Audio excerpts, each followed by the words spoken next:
Sir నమస్తే sir. నమస్తే అండి. సుందర రెడ్డి గారు, ఇప్పుడు మన ఇండియాలో ఉన్న నిఫ్టీ 50ని అండ్ యూఎస్లో ఉండే నాస్డాక్ అంటే ఏ పారామీటర్స్ ప్రకారం దీన్ని డిజైన్ చేశారు? దీన్ని అంటే ఏ పారామీటర్స్ని ఉద్దేశించి దీన్ని బిల్డప్ చేశారంటారు? ఇండియాలో అయితే నిఫ్టీ 50లో ఎక్కువ వెయిటేజ్ ఉన్న ఇండస్ట్రీ ఏంటంటే ఫినాన్స్ అండి. అంటే మనం నిఫ్టీలో ఇన్వెస్ట్ చేస్తున్నామంటే almost 39% weightage goes to the financial loan. Okay, దాంతో దీంట్లో 12 మల్టీ సెక్టర్ ఇండెక్స్లు ఉన్నాయి. అంటే కత్తికుత్త బ్యాలెన్స్ చేసుకుంటూ 12 మేజర్ సెక్టర్స్ ఉన్నాయి ఇక్కడ. అంటే బేసిక్గా నువ్వు నిఫ్టీలో ఇన్వెస్ట్ చేస్తున్నావంటే ఎక్కువ weightage goes to the finance అంతే. అదే నాస్డాక్ 100 అనుకోండి, నాస్డాక్ అంటే అది హార్డ్ కోర్ టెక్నాలజీ అండి. అది టెక్నాలజీకి రాజధాని లాంటిది. Almost 59% belongs to technology. అందుకని నిఫ్టీలో ఇన్వెస్ట్ చేస్తేనేమో నువ్వు ఎక్కువ వెయిటేజ్ ఫినాన్స్కి ఇచ్చినట్లు లెక్క, మీరు నాస్డాక్ 100లో ఇన్వెస్ట్ చేస్తేనేమో టెక్నాలజీకి ఎక్కువ వెయిటేజ్ ఇచ్చినట్లు లెక్క. సో ఇండియాలో టెక్నాలజీ 13% ఉంది నా నిఫ్టీలో, అంటే 13%, అండ్ ఎఫ్ఎన్జీసీ 10% ఉంటుంది. అందుకని కొంచెం ఇండియాలో ఉన్న ఇది నిఫ్టీ 50 కొంచెం బ్యాలెన్స్డ్గా ఉంటుంది. బట్ అమెరికన్ నాస్డాక్ అట్ట కాదండి, అది హార్డ్ కోర్ టెక్నాలజీ అనమాట. Almost 59% belongs to technology loan. అందుకని మీరు టెక్నాలజీకి ఎక్కువ వెయిటేజ్ ఇద్దాం అనుకున్నప్పుడు ఆ ఇండెక్స్ని తీసుకోవచ్చు. అండ్ కొంచెం ఫినాన్స్కి మోడరేట్గా వెయిటేజ్ ఇద్దాం అనుకున్నప్పుడు నిఫ్టీ 50 తీసుకోవచ్చు. బ్యాంక్ నిఫ్టీ ఏంటంటే హార్డ్ కోర్ బ్యాంక్స్, ఇంకా అది ఇంకా వేరే ఏం లేదు, ఇంకా బ్యాలెన్స్ ఏం లేదు దాంట్లో. అది హార్డ్ కోర్ బ్యాలెన్స్ అనమాట. ఒకే sector long term point of లో మనకి ఎప్పుడు రిస్కే కాబట్టి బెస్ట్ ఏంటంటే బ్యాలెన్స్ వేలో మీరు టెక్నాలజీ ఫినాన్స్ రెండు మేజర్గా కావాలి అనుకుంటే ఈ రెండు ఫార్మేట్స్ దొరుకుతాయి. నాస్డాక్ 100, నిఫ్టీ 50 కూడా ఇండెక్స్ ఫండ్లా దొరుకుతాయి, ఈటీఎఫ్లా దొరుకుతాయి, మోరల్లెస్ మ్యూచువల్ ఫండ్లా దొరుకుతాయి. మీరు దీంట్లో ఇన్వెస్ట్ చేసుకోవచ్చు. సో అమెరికాలో ఉన్న ఈ నాస్డాక్ 100ని మోతిలాల్ ఓస్వాల్ రన్ చేస్తారండి. ఇండియాలో ఈటీఎఫ్ లాగా రన్ చేస్తారు. ఎంఓఇన్ 100 అంటారు, అంటే మోతిలాల్ ఓస్వాల్ నాస్డాక్ 100 అనమాట.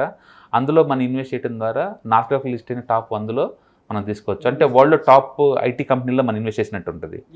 అదే టైంలో అక్కడ కూడా 90% ఏంటంటే కన్జ్యూమర్ స్పెండ్ చేసే ఏరియాలో ఉంటుంది. లైక్ ఆటోమొబైల్స్ కావచ్చు, హై ఎండ్ అపరల్ కావచ్చు, ఎంటర్టైన్మెంట్ కావచ్చు.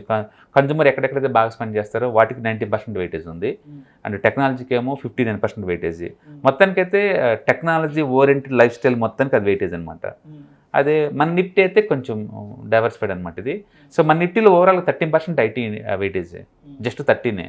నాకు అట్లా కాదు, ఐటీకి ఎక్కువ వెయిటేజ్ ఉండాలి అనుకుంటే, కొంచెం వెల్ బ్యాలెన్స్డ్గా ఉండాలంటే నాస్డాక్లో పెట్టుకోవచ్చు. అండ్ మోరోవర్ చాలామంది టీసీఎస్లో పెడితే ఇండియాలో పెట్టారనుకుంటారండి. టీసీఎస్కి వచ్చే రెవెన్యూలో ఆల్మోస్ట్ 90% అబ్రాడ్ నుంచే వస్తుంది. అంటే మీరు ఎక్స్పోర్ట్ మీద బెట్టేస్తున్నట్లకే. సో బెస్ట్ ఏంటంటే రెండు ఉంచుకోవటం బెటర్ అనమాట, వెల్ బ్యాలెన్స్డ్గా. అందుకని కొంత మనని నిఫ్టీ ఇండెక్స్ ఫండ్స్, ఈటీఎఫ్స్ ఫార్మెట్లో పెట్టుకోవడం బెటరు. కొంతేమో నాస్డాక్ 100లో పెట్టుకోవచ్చు. రెండు డిఫరెంట్ పర్పస్ అండి. బట్ ఎవ్రీ డెకేడ్కి ఏంటంటే ఒక్కొక్కటి బాగా రిటర్న్స్ వస్తాయి. ఫర్ ఎగ్జాంపుల్ 1990 దగ్గర నుంచి 2000 వరకు నాస్డాక్ బాగా ఇచ్చింది రిటర్న్స్. ఆ టైంలో ఇండియాని దాటించింది. బట్ లాస్ట్ 10 years మాత్రం ఇండియా వాటన్నిటిని బీట్ చేసుకుంటూ పోతుంది. సో ఇప్పుడు నెక్స్ట్ డెకేడ్లో ఫినాన్స్ బాగుంటుందండి ఇండియాలో. ఎందుకంటే 3 trillion ఎకానమీ నుంచి 5 trillion మారేటప్పుడు క్రెడిట్ గ్రోత్ చాలా ఎక్కువ ఉంటుంది, హ్యూజ్ క్రెడిట్ గ్రోత్ ఉంటుంది అనమాట. అందుకని న్యాచురల్గానే ఇండియాలో ఫినాన్స్ బాగా పెరిగే ఛాన్స్ ఉంది. రీసెంట్గా డేటా కనుక చూసుకుంటే 191 లక్షల కోట్ల రూపాయలు బ్యాంక్ డిపాజిట్లో ఉన్నాయి. అది పర్టికులర్గా ఈ 2000 రూపాయల నోట్లు క్యాన్సిల్ చేసినప్పుడు ఏంటంటే ఆ డబ్బంతా డిపాజిట్ అయిపోయి బ్యాంకులోనే డిపాజిట్ అయ్యి హిస్టరీలో హైయెస్ట్గా 191 లక్షల కోట్ల రూపాయలు డిపాజిట్లో ఉన్నాయి, క్యాష్ నిల్వలు బ్యాంకులకి. ఎంత కూడా 5% వడ్డీకే దొరుకుతుంది బ్యాంకులకి. ఆ బ్యాంకులు మాత్రం ఇండస్ట్రీ వాళ్ళకి 12%, 13% చొప్పున ఇస్తున్నారు. అందుకని నెక్స్ట్ 4-5 years కూడా ఇండియాలో ఫినాన్స్ రెచ్చిపోతాయి అండి. చాలా మంచి గ్రోత్ ఉంది. అందరూ బ్యాంక్స్ మధ్య అడ్జస్ట్ అవుతూ ఉన్నాయి. హెచ్డిఎఫ్సి బ్యాంకు, హెచ్డిఎఫ్సి రెండు మెర్జ్ అవ్వటం కానీ, లేకపోతే అక్కడ ఐడిఎఫ్సి ఫస్ట్ బ్యాంక్, ఐడిఎఫ్సి కానీ మెర్జ్ అవ్వటం కానీ, ఇట్లా అన్నీ రీసైజ్ అవుతున్నాయి అనమాట. అందుకని గ్రోత్ ఆపర్చునిటీకి అందుకోవడం రెడీగా ఉన్నాయి. సో ఫినాన్స్కి ఎక్కువ వెయిటేజ్ ఇవ్వాలంటే అచ్చం బ్యాంక్ నిఫ్టీ కావచ్చు, ఎక్స్క్లూజివ్ కావాలంటే వద్దు, నాకు బ్యాలెన్స్గా ఉండాలంటే నిఫ్టీ బాగుంటుంది. కాదు టెక్నాలజీకి నేను ఎక్కువ వెయిటేజ్ ఇవ్వాలనుకున్నప్పుడు ఈ నాస్డాక్ తీసుకోవచ్చు. ఎందుకంటే అవి వరల్డ్ వైడ్ గ్లోబల్ కంపెనీస్ కాబట్టి. ఏదన్నా ఐటీ నెక్స్ట్ 2-3 yearsలో మొత్తం రీడిఫైన్ అవుతుందండి. ఈ ఆర్టిఫిషియల్ ఇంటెలిజెన్స్ ప్రాక్టికల్గా వాడుతున్నారు. ఒకప్పుడు థియరీలాగా ఉండేది, అది పుస్తకాల్లో ఉంది. లాస్ట్ 20 years నుంచి కూడా ఉంది ఈ ఆల్గోరిథం సాఫ్ట్వేర్లు, ఆర్టిఫిషియల్ ఇంటెలిజెన్స్ ఇవన్నీ కూడా. బట్ చాట్ జీపీటీ వచ్చిన కాడి నుంచి ఏంటంటే ప్రాక్టికల్గా వాడుతున్నారు కాబట్టి ఈ కంపెనీలో మ్యాన్ పవర్లో చాలా చేంజెస్ వస్తుంటాయి, ప్రొడక్టివిటీలో చాలా చేంజెస్ వస్తున్నాయి అనమాట. ర్యాపిడ్గా మారిపోయే థీమ్ అది.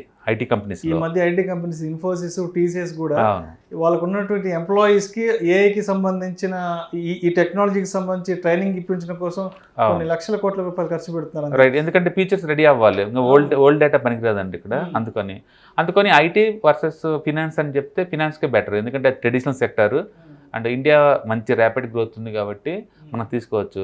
కాబట్టి ఐటీ అంటేనేమో ఇంటర్నేషనల్ మార్కెట్స్ కింద లెక్క, అండ్ ఫినాన్స్ అంటేనేమో లోకల్ మార్కెట్స్ కింద లెక్క. నాకు వెల్ బ్యాలెన్స్గా ఉండాలంటే రెండిట్లో ఇన్వెస్ట్ చేసుకోవచ్చు. ఒకటే కావాలనుకున్నప్పుడు నిఫ్టీలో బెటర్ అనమాట. Thank you sir. రైట్.